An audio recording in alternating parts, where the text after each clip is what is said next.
Welcome back. So some big news yesterday from High Limit Racing concerning the franchise system that we've been talking about for years with the series, at least for the last 2 years. It has been kind of drilled in everybody's head. The franchise, the franchise, the franchise. Before that, it was the charter. The big thing you need to know after this announcement is that the franchise system that we used to call it has now been rebranded to the High Roller Club.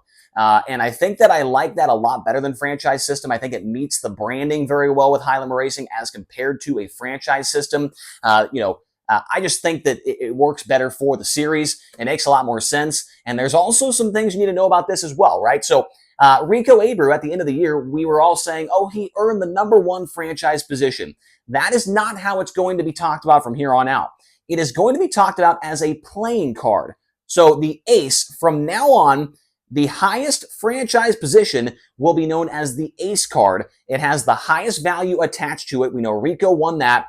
$425,000 for the ace next year in 2026. The value of the ace goes up to $500,000 in 2027.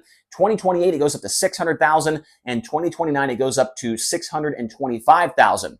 And if you've ever played cards, blackjack, Texas Hold'em, Pai Gow, I'm a big Pai Gow guy, but if you've ever played that, you know that the cards obviously have different, a 5's lower than an ace, and I don't need to tell you that, right? But what's going on here is as they go down in the different values, it lowers, right? So the lowest value going into 2026 card is the 5 card, which is owned by CJB Motorsports. It is $150,000. That is the 10th best card. I don't want to say franchise, but the 10th best card for next year is 150 grand, goes up to 175, then 200,000, and then $220,000, right? And then you can see, if you zoom in on your screen, you can see the rest of the values. We already knew what all the values were. This is nothing new. What's new is the name and the cards being attached to the values of each of the cards, right? So that's one of the main things. You need to know the franchise system is now the High Roller Club. The positions are now attached to cards. The ace is the highest value card. As of right now, the 5 is the lowest value card. Unfortunately, I wrote 6 right there. Do not worry about that. The 5 card is the lowest value. And like I said, I think it is great branding for High Limit Racing. It might take a little while for fans to kind of get out of that franchise and out of that charter talk. It's now going to be called the High Roller Club, and values will be paid out throughout the season. That is something else we learned during this release that was put out by Flow and by High Limit yesterday. The value of, let's just say, $300,000 for Clausen Marshall Racing, that is not awarded at the end of the season. That is awarded throughout the year, throughout the racing season, right? Paid out in monthly installments. So that's how that's going to work. And we know that every single card will go up in value by the, every single year going on through 2029.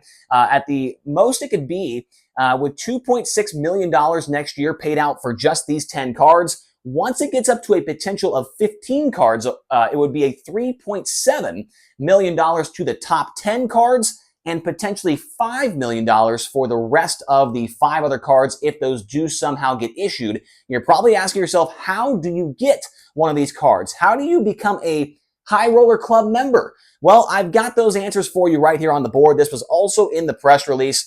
5 more cards are available for the 2028 season, and there are 2 ways that a driver or team can earn one of these cards.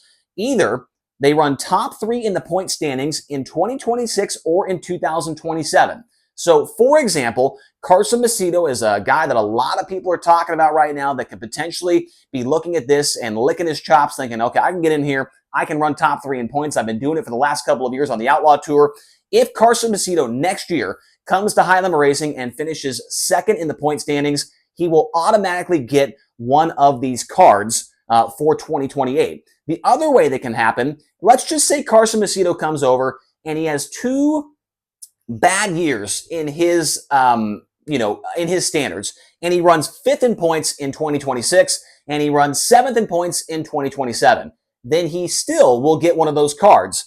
The way you get it is if you finish between 4th and 8th in points 2 years in a row, from 2026 to 2027, you will also earn a card. Or the other way, like I said, top 3 in points in either 26 or 27. You don't need to do it in back-to-back years, unlike the second option, going 4th to 8th, 2 straight years.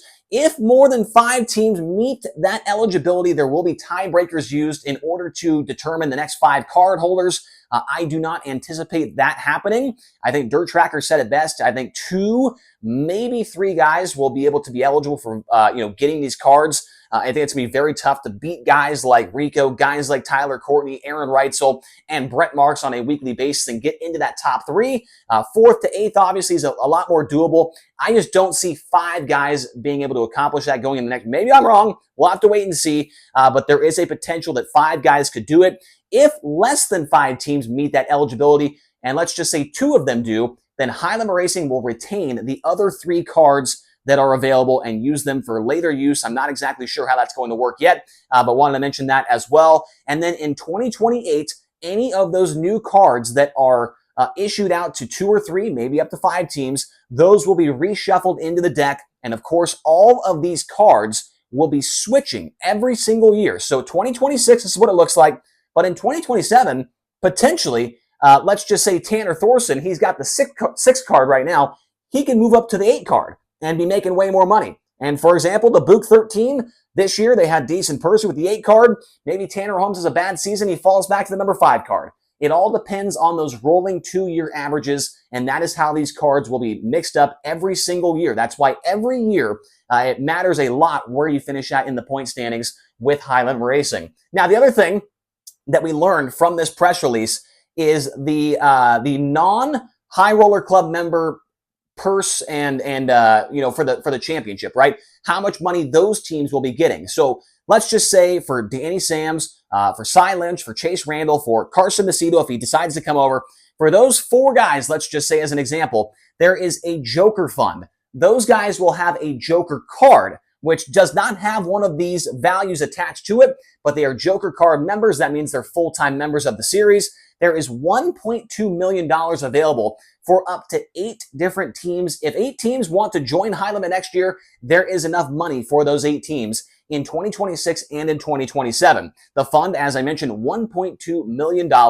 If a Joker card holder, let's just say Chase Randall, wins the High Limit Racing Championship next year, the max payout for a Joker card member is $350,000 to win the championship. And also, out of those 8 guys, let's just say 8 teams join the series next year, and 6 of them could potentially make up to $100,000. So 6 of the 8 could make 6 figures with the Joker Fund. So it's a very, very good fund of money for those teams that are not part of the High Roller Club. And I also wanted to mention as well that a full breakdown on the Joker Fund points are coming soon. We do not know what exactly each guy's finishing position will get him at the end of the year. I have seen it personally, but it's not out to the public quite yet. I imagine that'll be coming out here in the next couple of weeks. And also the Midweek Series Championship points, the winner bonus pool, and the race purses are all on top of those values in the Joker Fund, right? So if you win the Midweek Series title, that's another 20 grand. If you win the most races the next season, you'll get another 40 grand. And of course, the winnings from 12,000 win shows, 15,000 win shows, 50,000 win shows, all of that stuff is on top of the money in the Joker Fund. That is not included. That is on top of the values in that Joker Fund. And like I said, in a few weeks, we'll find out exactly what that means, where everybody finishes at, how much it's going to earn those guys. And so, yeah, that's very exciting news. And it clears up a lot of things. It doesn't clear up everything, right? But it clears up a lot of things. And I think there's a few guys that are out there, looking at this saying, wow, this seems like a pretty darn good deal to try and join this series and maybe finish in the top 8 2 years in a row and grab one of these cards and be making really, really good money, of course, with the High Roller Club. Remember, the main thing to take out of this, it is not the franchise system anymore. It is the High Roller Club. If you have any questions, which I'm sure there's going to be many questions out there, leave them in the comment section below. I will try to answer them the best I can. Hopefully, I didn't confuse anybody with this video. Hopefully, it clears some things up for you. Let me know your thoughts in the comment section below, and we'll talk to you guys again here soon on the Rodman Rundown.